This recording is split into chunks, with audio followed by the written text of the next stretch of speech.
The last supplementary question will be asked by the Honourable Meshoe. Thank you, Chairperson.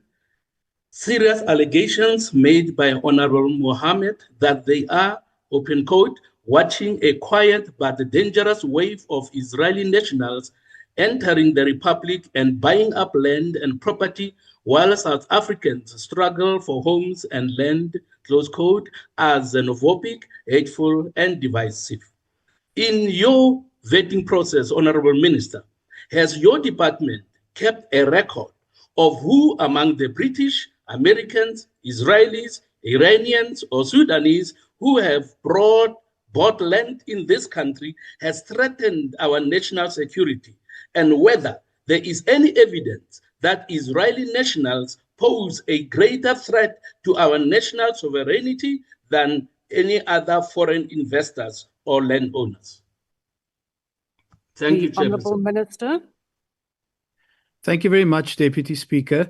No, and I think we should be very careful not to replace evidence and facts, as I said at the beginning of my response, with our own impressions or even tropes that we are trying to push.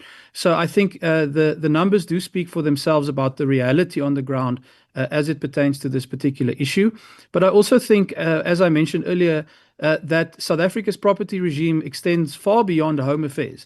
It's really a question at the deeds office or at people who administer the property regime in South Africa to see what kind of patterns may be emerging. But I would emphasize, Deputy Speaker, that South Africa should not become an insular society where we lock ourselves off from the global economy, including through investments in property and other assets in South Africa, because then we will not be able to overcome the massive unemployment problem that we face as a country. And particularly now, as I said in my previous response, that we are under really unprecedented pressure from the way in which global trade is being restructured, that we must now use our ability to be an attractive investment destination. And that should really be the apex priority for all of us as South Africans, because if we lock out private capital, if we lock out foreign direct investment, if we signal to the world that we are unfriendly to investors, not only from particular countries, but in general,